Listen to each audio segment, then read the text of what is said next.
नमस्कार. आजच्या व्हिडिओमध्ये आज आपण बनवणार आहोत पालकची भाजी. तुम्ही म्हणाल पालकची भाजी तर आम्ही पण बनवतो, पण माझ्या या पद्धतीने तुम्ही देखील ही पालकची भाजी एकदा नक्की ट्राय करा. सगळेजण आवडीने मागून खातील अशी खात्री आहे. व्हिडिओला सुरुवात करूयात. पालकची भाजी बनवण्यासाठी या इथं मी एक फ्रेश पालकची गड्डी घेतलेली आहे. ही पालक आपल्याला सुरुवातीला नीट करून घ्यायची आहे. पालक नीट करत असताना पालकचे जे कोवळे देठ आहेत ते आपल्याला इथं भाजी बनवण्यासाठी घ्यायचे आहेत. व्हिडिओमध्ये दाखवत आहे त्याप्रमाणे ही पालकची भाजी आपल्याला नीट करून घ्यायची आहे. जी पालकची चांगली पानं आहेत, किडलेली पानं आहेत ते आपल्याला काढून टाकायची आहेत आणि फ्रेश पानं इथं भाजी बनवण्यासाठी वापरायची आहेत. चला तर मग मी याच पद्धतीने ही सर्व पालकची गड्डी आहे ती नीट करून घेते.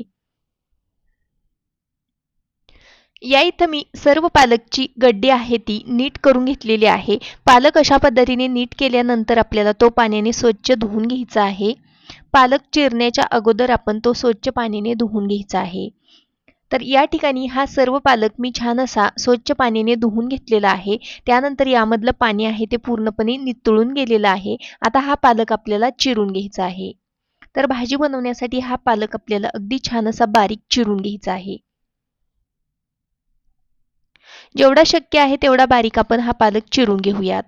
एकच भाजी जर का आपण वेगवेगळ्या पद्धतीने बनवून खाल्ली तर ती भाजी खाण्याचा आनंद काही वेगळाच असतो. बऱ्याच लोकांना पालक खायला आवडत नाही. पालक म्हटलं की बऱ्याच लोकांचे नाक मुरडले जातात. तर अशा वेळेस ही भाजी आहे ती अशा पद्धतीने एकदा नक्की बनवून खावा.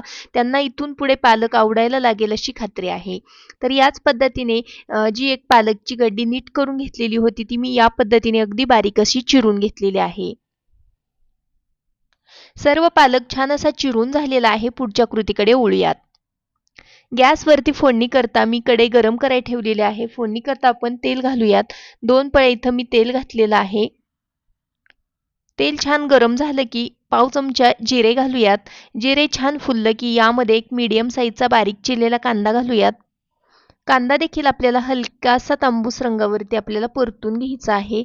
कांदा जास्तही करपवण्याची किंवा भाजण्याची आवश्यकता नाही. हलकासा तांबूस रंग यायला पाहिजे इतकाच कांदा आपण इथं परतून घेणार आहोत.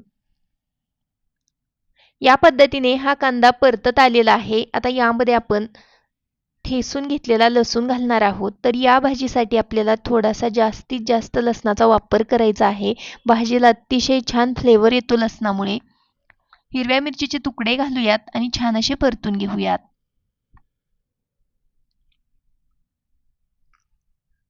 लसूण छान असा परतून झालेला आहे. आता यामध्ये आपल्याला अगदी पाव चमचा इतकी हळद पावडर घालायची आहे. जास्त हळद पावडर देखील घालण्याची आवश्यकता नाही. या भाजीसाठी जास्त मसाले देखील घालण्याची आवश्यकता नाही. तर आता यामध्ये आपण बारीक चिरून घेतलेली पालक घालूयात. पालक घातल्यानंतर आपल्याला यामध्ये अगदी पाव वाटी इतके इथं मी अर्ध्या तासासाठी मूगडाळ पाण्यामध्ये भिजत घातलेली होती ती घालायची आहे. तर मूगडाळीमुळे ह्या भाजीला अतिशय छान चव येते. चवीकरता मीठ घालूयात. पालकच्या भाजीला जास्त मीठ लागत नाही. अगदी कमी मीठ लागतं त्यामुळे मिठाचा वापर या भाजीसाठी बेतानेच करायचा आहे.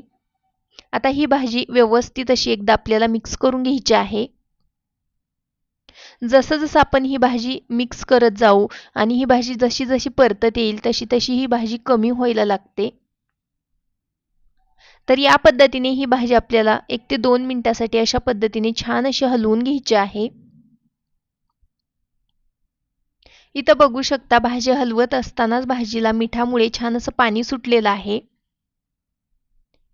या ठिकाणी मी शेंगदाणे गॅसवरती भाजून घेतलेले होते आणि त्यानंतर मिक्सरला अशा पद्धतीने जाडसर असे वाटून घेतलेले आहेत. ते शेंगदाणे आपण यामध्ये घालूयात. साधारणपणे 2 ते 3 चमचे इतका शेंगदाण्यांचा कूट यामध्ये मी घातलेला आहे. आवडीनुसार इथं तुम्ही मूगडाळीचा वापर करू शकता. शेंगदाण्यांच्या कुटाचा वापर इथं तुम्ही आवडीनुसार करू शकता. कमी अधिक इथं वापर केला तरी देखील चालू शकतं. पण या भाजीसाठी मला जी मूगडाळ आणि शेंगदाण्यांचा कूट आहे तो जास्त आवडतं म्हणून मी इथं थोडासा जास्त वापरलेला आहे. तर इथं बघू शकता भाजीला मिठामुळे छान असं पाणी सुटलेलं आहे. आता ही भाजी अशीच आपण 1 ते 2 मिनिटासाठी परतून घेतलेली आहे. त्यानंतर आपल्याला या भाजीवरती झाकण ठेवायचं आहे आणि 3 ते 4 मिनिटासाठी या भाजीला छान अशी वाफ काढून घ्यायची आहे. कारण यामध्ये घातलेली मूगडाळ आणि शेंगदाणे छान असे मऊसर होतात आणि भाजीला ही चव चांगली येते. तर 3 ते 4 मिनिटासाठी इथं बघू शकता ही भाजी छान अशी वाफवून घेतलेली आहे.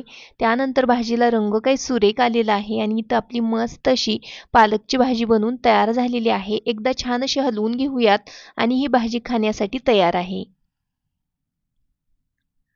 तयार भाजी आपण सर्व्ह करण्यासाठी एका प्लेटमध्ये काढून घेऊयात.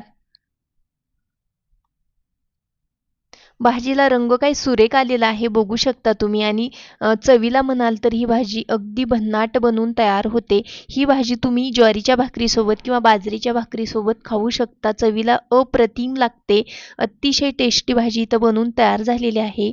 तुम्ही देखील ही पालकची भाजी या पद्धतीने एकदा नक्की बनवून बघा. ज्यांना पालक आवडत नाही ते देखील पालक खायला लागतील अशी खात्री आहे.